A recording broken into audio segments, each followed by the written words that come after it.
एक था। आज प्रस्तुत है श्री विजय राजे के मूल मराठी नाटक एक होता का हिंदी अनुवाद। लीजिए सुनिए नाटक एक था।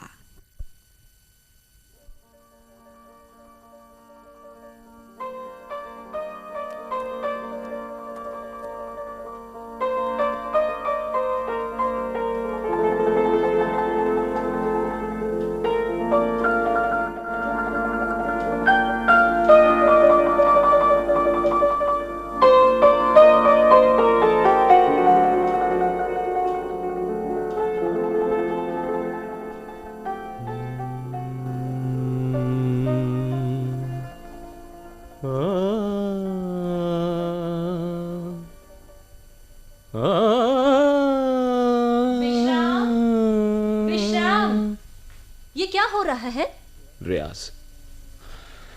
रियाज कर रहा था सुनीता, मन बहलाने के लिए। हारमोनियम तो अब बजा नहीं सकता, अब तो रह गया है सिर्फ गाना। रोज रोज वही बात। फिर भी सुनीता, मैं ऑफिस जा रही हूँ। ऑफिस? लेकिन अभी तो 8 ही बजे हैं। उर्मिला के घर जाना है, वहां से ऑफिस जाऊंगी। लेकिन सुनीता, देखिए, आपके लिए खाना तैयार करके रख दिया है और नाश्ता भी। तुमने खाना नहीं खाया? मुझे इतनी जल्दी खाना पसंद नहीं, जानते नहीं, मैं बाहर ही खा लूंगी। फिर भी देखिए, मेरे बाहर जाते समय आप यूं मुंह ना बनाया करिए, मुझे यह बिल्कुल पसंद नहीं। लेकिन सुनीता, क्या उर्मिला के यहाँ जाना जरूरी है? कल ही तो तुम उसके यहाँ गई थी। तो क्या हुआ? अगर आज भी चली जाऊं तो अपराध होगा क्या? सुनीता, तुम झूठ बोल रही हो। विश्राम। हाँ सुनीता, पिछले 15 दिन से तुम उर्मिला के घर गई ही नहीं। पिछले 15 दिनों से तुम घर भी देर से आ रही हो। काम जो रहता है ऑफिस का और घर का भी। सुबह भी जल्दी निकल जाती हो। कह तो दिया। अच्छा, जाने दो। सुनीता, आज की छुट्टी ले लो। और क्या करूं? घर में रहो मेरे साथ। घर में? हाँ, हम बातें करेंगे दिन भर।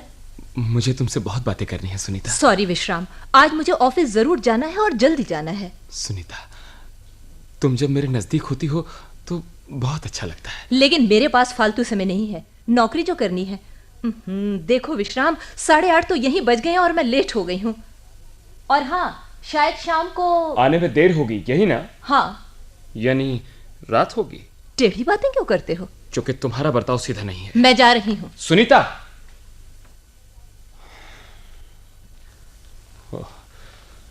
आखिर चली ही गई। चलो विश्राम।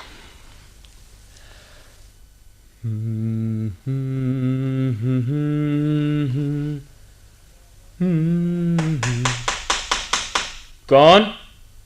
अंदर आ जाओ। अरे उर्मिला, तुम? कैसी हो विश्राम? क्या हो रहा है? होना क्या है उर्मिला, कुछ भी तो नहीं। सुनीता क्या कर रही है? ऑफिस गई है। ऑफिस? इतनी जल्दी?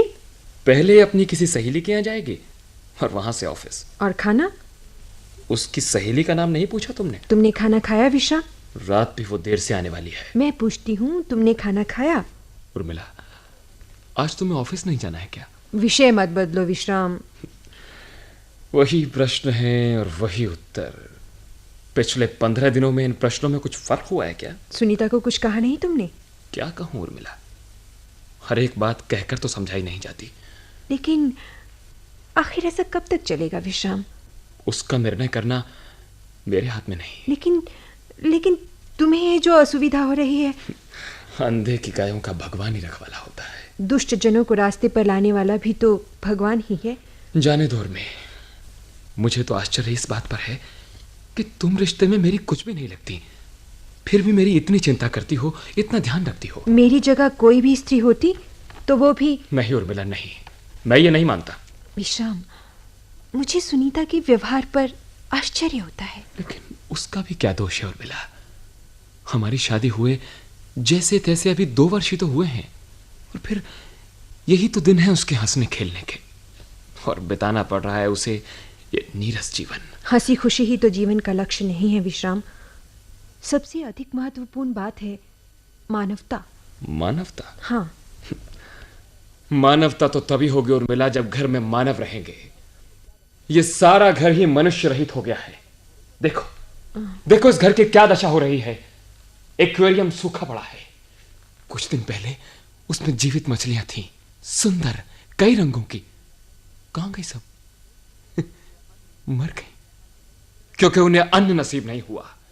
मैं रोज सुनीता को याद दिलाता था, लेकिन 15 दिनों में एक दिन भी सुनीता को समय नहीं मिला मछलियों को खाना लाने का। शांत हो जाओ विश्राम। जब मछलियां थी और मिला, तब हमें उनकी क्रीड़ा देखने के लिए समय ही नहीं मिलता था।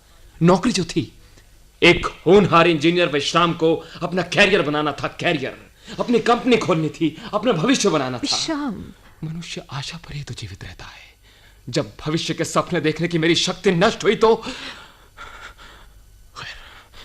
जाने दो। और फिर सुनीता की जगह और कोई स्त्री होती तो शायद वो भी इसी प्रकार का व्यवहार करती। नहीं विश्राम, तुम्हारा ये सोचना गलत है।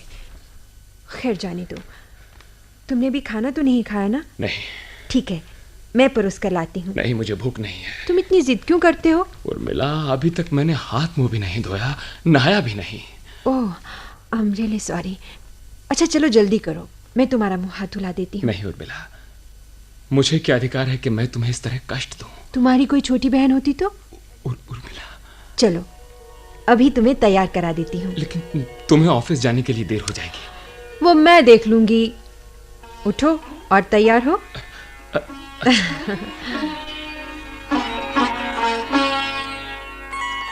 उर्मिला, अब अच्छा लग रहा है ना?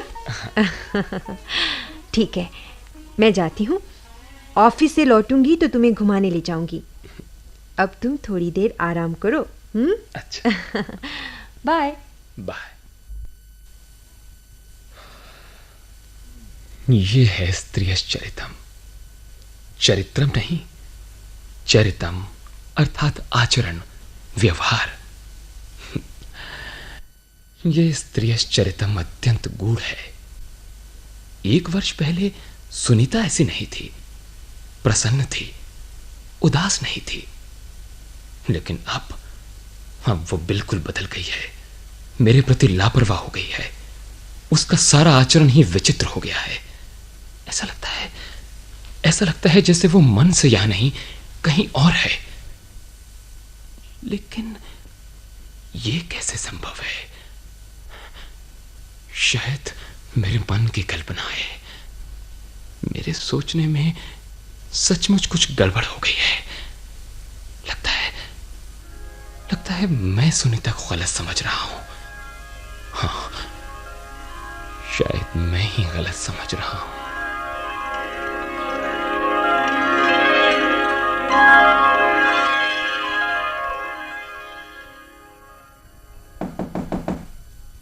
कौन? आइए, अंदर आ जाइए। नमस्कार। नमस्कार। विश्राम इनामदार आप ही हैं? जी हाँ, बैठिए। मैंने आपको पहचाना नहीं। स्वाभाविक ही है, हमारी ये पहली मुलाकात है। मुझे आश्चर्य हो रहा है। किस बात पर? आप जैसे अपरिचित व्यक्ति को मेरे जैसे आदमी से कुछ काम हो सकता है? मुझ जैसे यानी? आपका शुभ नाम? रंजन देशपांडे। मिस्टर रंजन, पिछले 1 साल से बाह्य जगत से मेरा संबंध करीब करीब टूट चुका है। इसके अलावा मैं अपंग हूं। फिर भला आपको मुझसे क्या काम हो सकता है? जब मैं आपके पास सीधे आ पहुंचा हूं तो मेरा कुछ ना कुछ उद्देश्य तो होगा ही। आगे कहिए। हो सकता है मैं आपकी इसी स्थिति से कुछ लाभ उठाना चाहता हूं। मैं समझा नहीं। बात तो साफ है, आपने खुद स्वीकार किया है कि आप अपंग हैं। मैं आपकी स्थिति का लाभ उठाकर अगर आपकी कोई मूल्यवान चीज उठा ले जाऊं तो? इस तरह चेतावनी देकर? जी हाँ, चेतावनी देकर। मिस्टर रंजन, मैंने अपने हाथ गंवा दिए तो क्या हुआ? मेरे पांव और गला दोनों सशक्त हैं। मैं आपका पीछा कर सकता हूं, शोर मचाकर लोगों को इकट्ठा कर सकता हूं, आपको बदनाम कर सकता हूं। Anyway, forget it. मैं पहले अपना परिचय दे दूं। मैं रंजन देशपांडे हूं, विक्रमी टेक्सटाइल के अकाउंट्स विभाग में हूं। ओह, आई सी। यानी हमारी सुनीता के ऑफिस में हैं आप? बिल्कुल ठीक। लेकिन आप यहाँ आने वाले हैं ये सुनीता को मालूम नहीं था क्या? मुझे तो उसने कुछ नहीं बताया। नहीं, उन्हें कुछ मालूम नहीं, मैं अचानक आया हूँ। सुनीता कह गई थी आज लौटने में देर हो जाएगी। आपको गपशप करना पसंद नहीं? लेकिन मैं आपसे किस विषय पर बात करूं? किसी पर भी, राजनीति, समाज सेवा, देश की आर्थिक स्थिति। I am sorry mister Ranjan, मुझे किसी भी विषय में कोई दिलचस्पी नहीं। तो आप अपने बारे में बताइए। आपके साथ ये एक्सीडेंट कैसे हुआ? इंटरव्यू लेने आया। यही समझ लीजिए। मान लीजिए मैं आपके एक्सीडेंट के बारे में। एक्सीडेंट 1 साल पहले हुआ था। तो मतलब ये दुर्घटना कैसे हुई, क्यों हुई, उसे टाला नहीं जा सकता था क्या? मेरे हाथ बचाए नहीं जा सकते थे क्या? ये सारे सवाल इस समय बेकार हैं, बेवक्त हैं। मेरे दोनों हाथ काट दिए गए हैं, ये सत्य है, और मैं अपराश्रित हूं। ओह, सॉरी विश्राम, हिम्मत से काम लो। तुम मुझसे कह रहे हो हिम्मत से काम लूं? विश्राम, अभी तो तुम्हें केवल अपने हाथ गंवाने पड़े। तुम कहना क्या चाहते हो? मान लो इसके बाद कुछ और गंवाने की नौबत आ जाए तो? मतलब? तब तुम्हारी स्थिति क्या होगी? इस समय जो है उससे बुरी तो नहीं होगी। इतनी निराशा? नहीं विश्राम, धीरज से काम लो। मत दोहराओ ये सब। धीरज, हिम्मत, ये सब निरर्थक शब्द हैं। मैं अपने दोनों हाथ खो बैठा हूं, और मुझे उपदेश देने आया है एक ऐसा आदमी जिसके दोनों हाथ सही सलामत हैं। सॉरी विश्राम, मेरे आने से तुम्हें तकलीफ हुई। वापस जाने की भूमिका बांध रहे हो? नहीं, ऐसी कोई बात नहीं है, लेकिन मुझे इस पहली भेंट में अपना रोना नहीं रोना चाहिए था रंजन, लेकिन काश तुम महसूस कर सकते कि इस तरह परावलंबी, पराश्रित और मजबूर होकर जीना कितना पीड़ादायक है। छोटी छोटी बातों के लिए दूसरों का मोहताज रहना आदमी को कितना तोड़ देता है। रंजन, काश तुम ये समझ सकते। मैं समझता हूं विश्राम। अच्छा, अब चलूंगा। फिर कब आओगे? शायद कभी नहीं। रंजन, जाने अनजाने मुझसे तुम्हारा अपमान तो नहीं हो गया? नहीं, ऐसी कोई बात नहीं। ये हमारी पहली और आखिरी भेंट है। यहाँ आने से पहले ही मैंने ये तय कर लिया था। क्यों? क्योंकि मैं पूना छोड़ रहा हूँ, औरंगाबाद जा रहा हूँ, अब वहीं सेटल होऊंगा। एक पर्सनल सवाल करूं? करो। तुम्हारी शादी हो गई? नहीं, अभी तो नहीं। शादी का इरादा कर रहे हो? तुम्हें कैसे मालूम? नहीं, मुझे कुछ नहीं मालूम। तुम्हारी बातों से ऐसा लग रहा है मानो सब तय हो चुका है। नहीं दोस्त, तय वह कुछ नहीं हुआ है। मेरे बड़े भाई औरंगाबाद में अपना बिजनेस करते हैं, मैं उनका पार्टनर बनने जा रहा हूँ। तकदीर ने साथ दिया तो 2-4 साल में लखपति बन जाऊंगा। तुम्हारा भविष्य सुनहरे सपनों से भरा हुआ है रंजन। कभी मैं भी ऐसे सुनहरे सपनों की दुनिया में खोए रहता था। सुनीता से पूछना, शादी के बाद हमने मिलकर कितने सुनहरे सपने संजोए थे। Easy man easy. मैं अपनी फैक्ट्री शुरू करने वाला था, मेरा भी लखपति बनने का सपना था, एक कार लेने वाला था। सच पूछो तो मुझे कार से ज्यादा मोटरसाइकिल भाती है। ऐसा लगता है रंजन जैसे किसी तेज दौड़ने वाले घोड़े पर बैठे हो। एक बार मोटरसाइकिल के इंजन की रिदम शुरू हो जाए तो बस उसका नशा हो जाता है, और फिर स्पीड 60 से 70, 70 से 80, 80 से 100, कुछ पता ही नहीं चलता। लेकिन सुनीता को कार पसंद है, इसीलिए हमने कार लेने का निश्चय किया था। मैंने सुनीता को वचन दिया था, कार अवश्य लूंगा। मिस्टर विश्राम, you can still do it. तुम अभी भी ये सब कर सकते हो। रंजन, अच्छा, अब जाता हूं। आप इस सब को भूल जाना। रंजन देशपांडे नाम का कोई आदमी जीवन में आपसे मिला था, इस बात को बिल्कुल भूल जाना। नहीं रंजन, कभी कभी आते रहना। अपने बिजनेस के किसी काम से तुम पूना तो आओगे ही। मैं वही कहने वाला था विश्राम के। नहीं, आओ तो सही। ओके रंजन, आप और हमारे घर में? क्यों, आश्चर्य हो रहा है? होगा नहीं, इतने दिनों से आपको अपने घर बुला रही थी, लेकिन आप आए नहीं। और आज जब मैं घर में नहीं थी तो यही अच्छा हुआ। चाय तो मिली नहीं होगी आपको। मुझे यहाँ आए बहुत देर हो गई, मैं तो बस अब उठने ही वाला था। फिर कभी ना आने के लिए। क्या बात कर रहे हो? सच कह रहा हूं। अच्छा रहने दो रंजन, इनकी बातों पर ध्यान मत दीजिए। आप बैठिए, मैं 1 मिनट में चाय लाती हूँ। अरे हाँ, मैं तो भूल ही गई थी, ये मेरी सहेली और पड़ोसिन है उर्मिला। और उर्मिला, ये है श्री रंजन देशपांडे, हमारे ऑफिस में है। नमस्ते। नमस्ते। आप बातें करें, मैं अभी आई। ठहरो सुनीता, मैं भी चलता हूँ। आओ। मैं आपको जानती हूँ मिस्टर देशपांडे। कैसे? आपकी सहेली मेरी भी सहेली है। मैं आपके बारे में बहुत कुछ सुन चुकी हूँ। अच्छा या बुरा? दोनों। देखिए, ये मेरी और आपकी पहली भेंट है।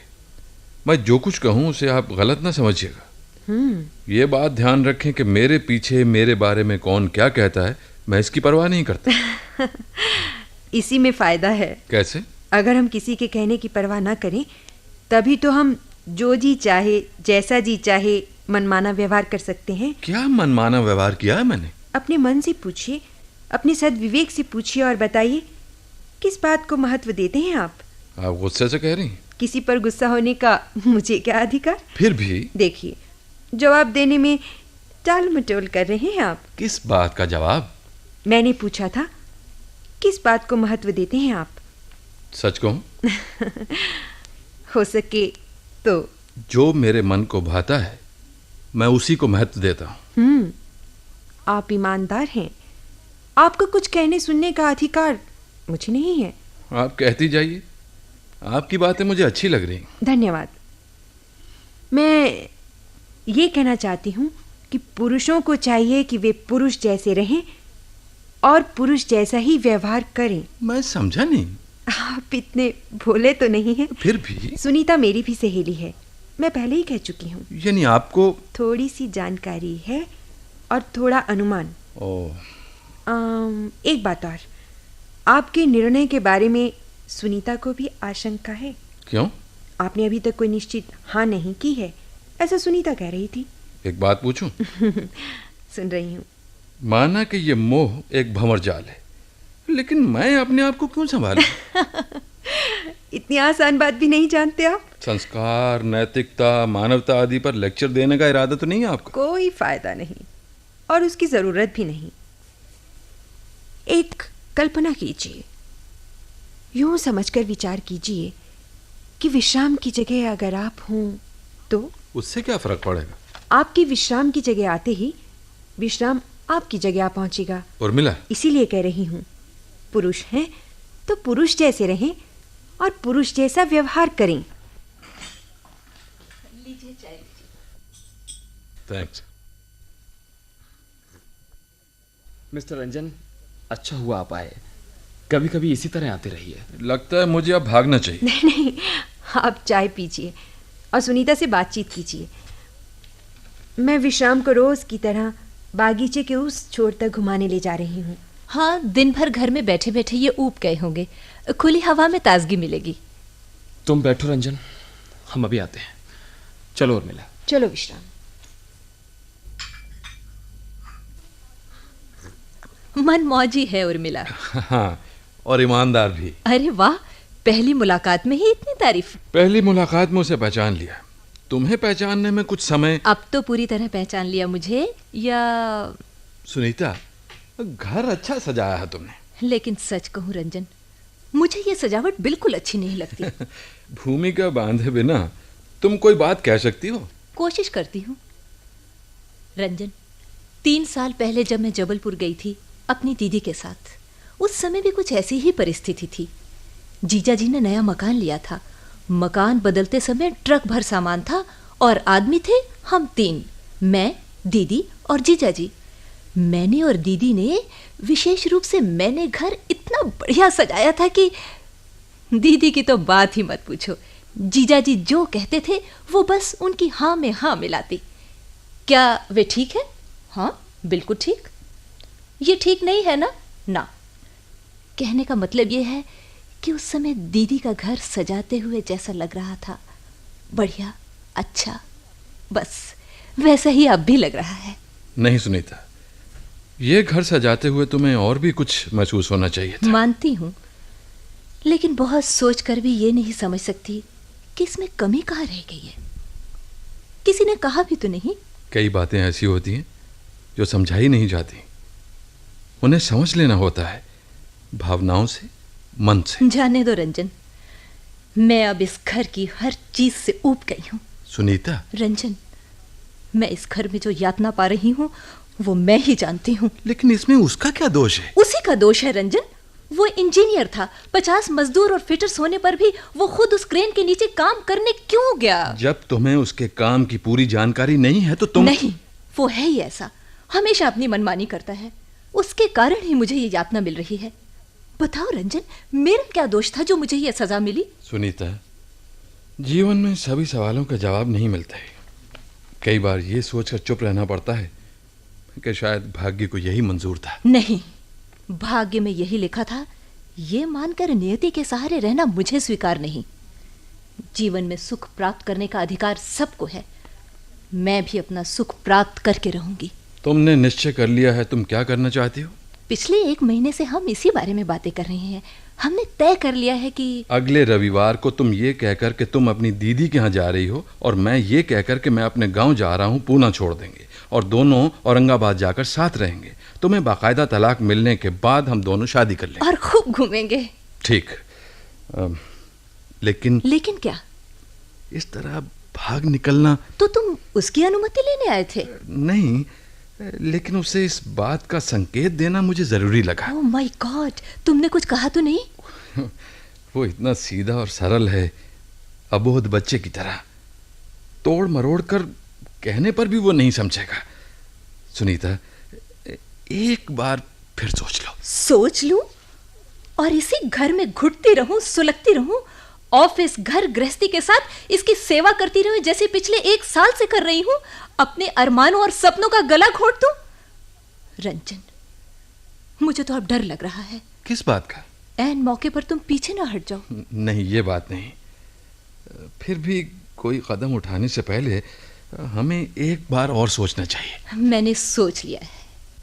मेरा घर समृद्ध हो, मेरा पति स्वस्थ सबल सशक्त हो, भयंकर आंधी तूफान में अपने से लिपटी कोमल लता को आश्रय देने वाले दृढ़ वृक्ष की तरह, जिसकी मजबूत बाहों के घेरे में मैं अपने आप को सुरक्षित महसूस कर सकूं। यही मेरा सपना है और मैं इसे पूरा करूंगी। यही होगा ना? लोग उंगलियां उठाएंगे, तरह तरह की बातें करेंगे, सगे संबंधी मुंह फेर लेंगे। मुझे इसकी परवाह नहीं। फिर भी एक बार और सोच लो सुनीता। अब सोचने को रह क्या गया है रंजन? सुनीता, अभी थोड़ी देर पहले मुझे तुम्हारी सहेली से एक बात सुननी पड़ी थी। पुरुषों को चाहिए पुरुष जैसे रहें और पुरुष जैसा व्यवहार करें। तब से मुझे लग रहा है कि स्वीकृति और इनकार के बीच भी एक अवस्था होती है। मैं इस समय उसी में से गुजर रहा हूँ। तुम क्या कह रहे हो रंजन? मेरी समझ में कुछ नहीं आ रहा। फिर भी विश्राम, उस धूर्त सियार ने आखिर अपना शिकार उड़ा ले जाने का प्रयत्न किया। कैसा शिकार? कुछ नहीं, मैंने अभी विश्राम को एक कहानी सुनाई। कौन सी कहानी? एक सिंह की, जंगल के राजा की। इंटरेस्टिंग, हम भी तो सुने। आपको पसंद नहीं आएगी। छोटे बच्चों के लिए है क्या? हाँ, अगर बचपन में ना सुनी हो तो बड़ों के लिए भी है। लेकिन उर्मिला, तुमने मुझे उस कहानी का अंत तो सुनाया ही नहीं। हर कहानी का अंत तो होता ही है विश्राम। वो अलग बात है कि आदमी उसे जाने या ना जाने। फिर भी आदमी हर एक कहानी का अंत अपनी इच्छा अनुसार निकालने का प्रयास तो करता ही है। हाँ, ऐसा अंत जो उसे सुविधापूर्ण लगे। खैर छोड़िए, आप कहानी सुना रही है ना? हाँ उर्मिला, तो तुम्हारी कहानी के सिंह की आंखें चली जाती हैं और वो अंधा हो जाता है। लेकिन ये कैसे संभव है कि उसका शिकार सियार ले भागे?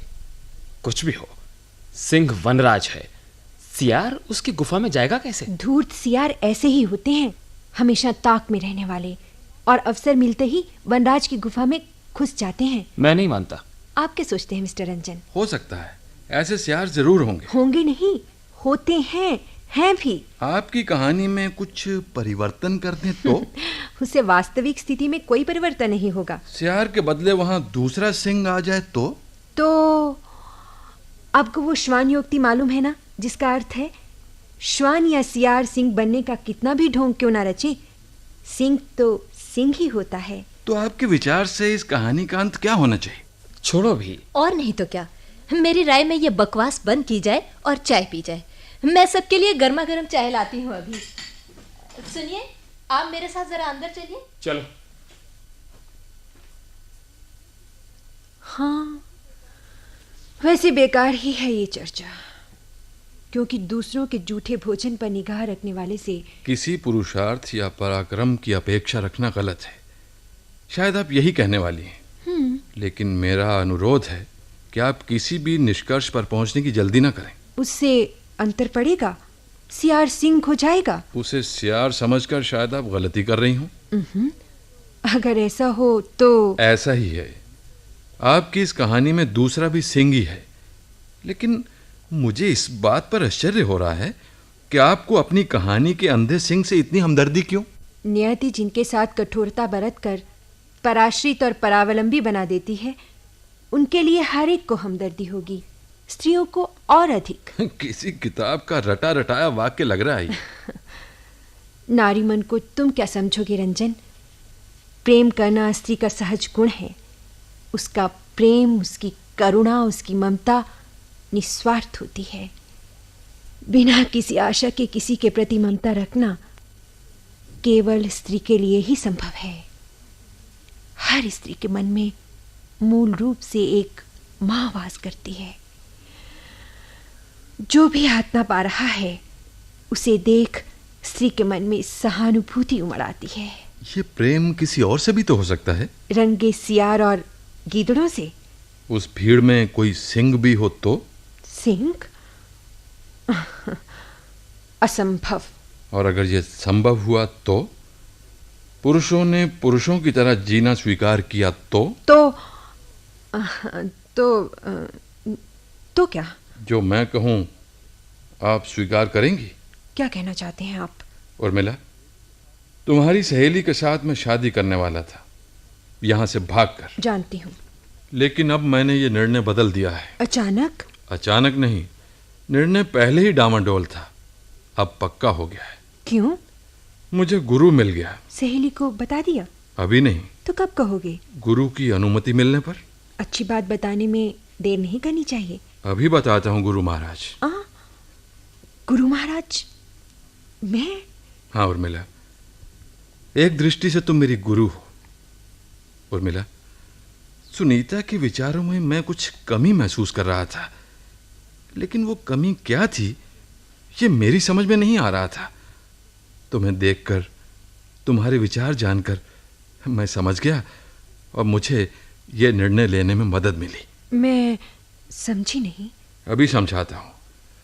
विश्राम, सुनीता, आया, जरा बाहर आना। अभी आई।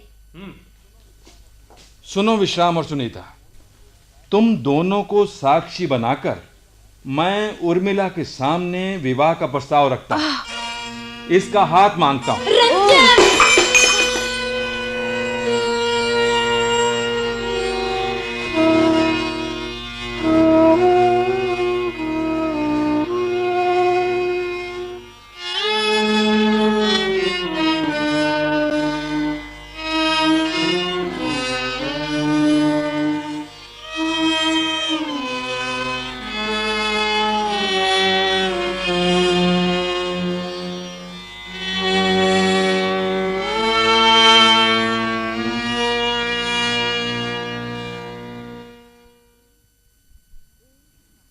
एक था। अभी आप श्री विजय राजे के मूल मराठी नाटक एक होता का हिंदी अनुवाद सुन रहे थे। हिंदी अनुवाद श्रीमती सुषमा जतकर ने किया। निर्देशक थे श्री सुदर्शन कुमार।